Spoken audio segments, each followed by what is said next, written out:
Product का होगा। हमने क्यों उनसे ये इल्तिजा की थी या ये नुक्ता हमने रखा था कि यहाँ पर बलूचिस्तान में और उस मकाम पर, चाहे के मकाम पर एक रिफाइनरी कायम की जाए? वो इसलिए क्योंकि हम उस तजुर्बे से गुजर चुके थे किसी हद तक संदिग्ध की शक्ल में, और वहाँ से जो अभी हमारे महफूज साहब ने कहा है या सना ने कहा है, रफीउल्ला भाई ने कहा है, वो तजुर्बे से हम गुजर गए थे कि जिस बेदर्दी से सुई गैस को लूटा गया, उसी बेदर्दी से संदक को लूटा गया, और हमारे पास कोई उसका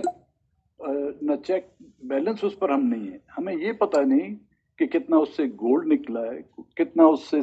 कॉपर निकला है, कितना सिल्वर है, और उसके साथ साथ जो इस वक्त जो आपकी दुनिया में जो नायाब चीजें पाई जाती हैं, जो आपके इस इलाके में भी पाई जाती हैं, वो है रेयर अर्थ मटेरियल,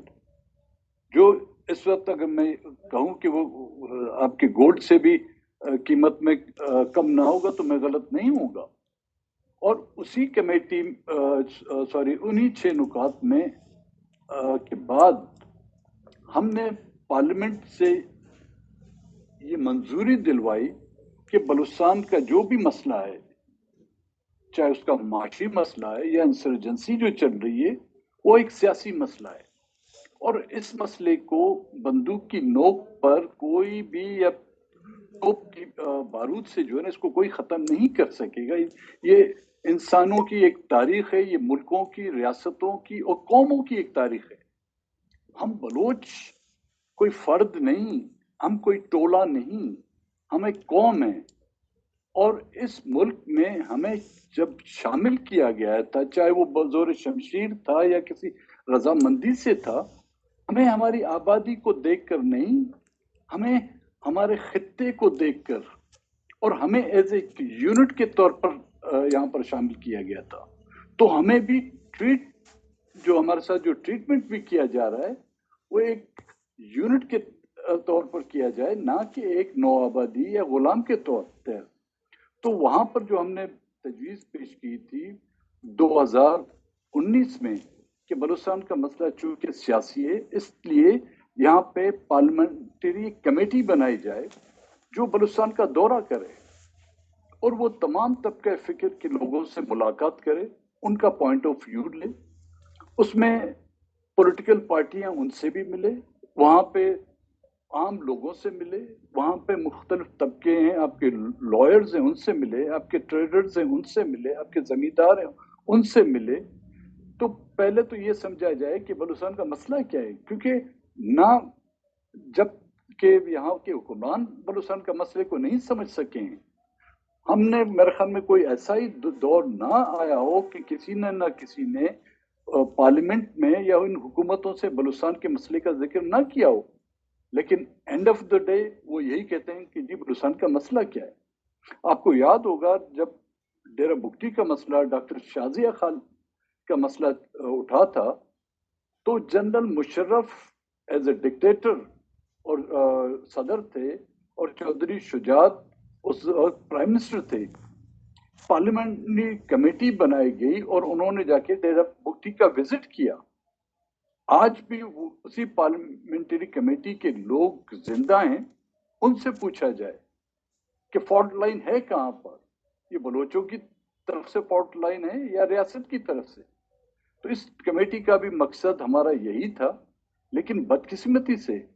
उस कमेटी का एक भी इजलास होने नहीं दिया गया। विजिट अपनी जगह पर,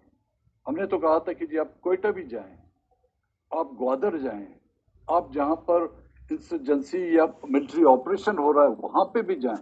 आप मिसिंग पर्संस के कैंप पे विजिट करें, आप मिसिंग पर्सन के लवाकिन से जाके मिलें, आप हुकूमत की तरफ भी जाएं, आप जुडिशरी से जाके मुलाकात करें कि वो जो कमीशन बनाए गए थे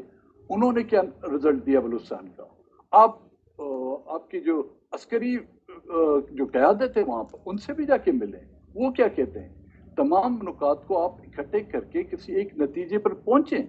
लेकिन यहाँ पर बलूचिस्तान की कोई अहमियत और हैसियत है ही नहीं। उसकी सबसे बड़ी वजह ये एक वो माइंड सेट है जो बलूचिस्तान को हमेशा उसने नौआबादियत ही समझा हुआ है, اور دوسرا یہ کہ جو بھی حکومت آتی ہے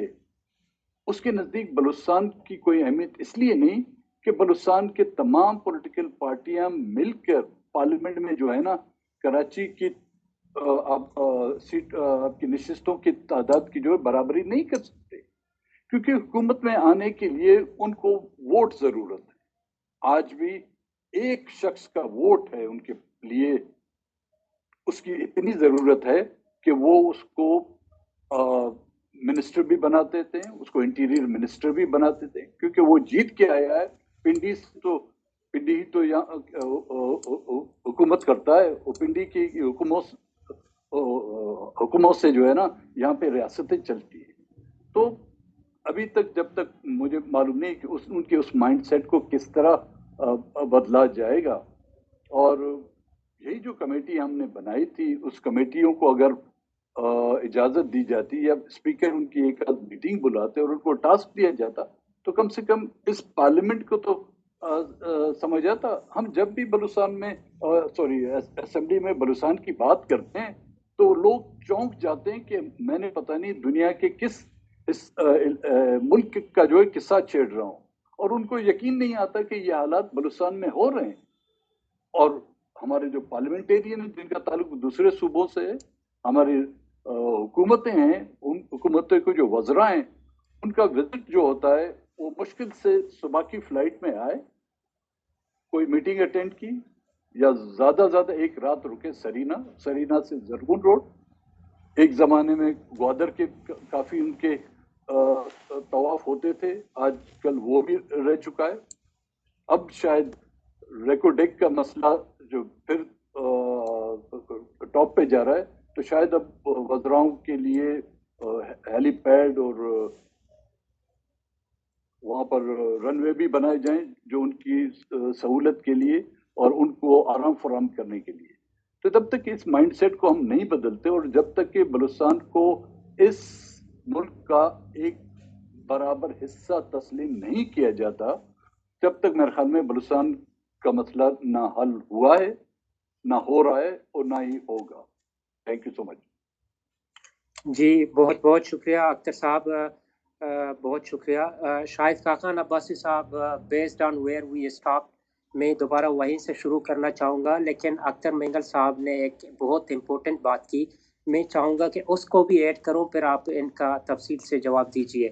ایک اختر مینگل صاحب فرما رہے تھے کہ ایک مائنڈ سیٹ نے بلوچستان کو نو آبادیاتی سمجھا ہوا ہے، اور وہ کہتے ہیں کہ پنڈی کی مائنڈ سیٹ کے مطابق ریاست چل رہا ہے، اس کو کیسے بدلا جا سکتا ہے؟ جی شاہد خاقان عباسی صاحب. جی پہلے تو کنفرم کرتے میری آواز آپ کو آ رہی ہے؟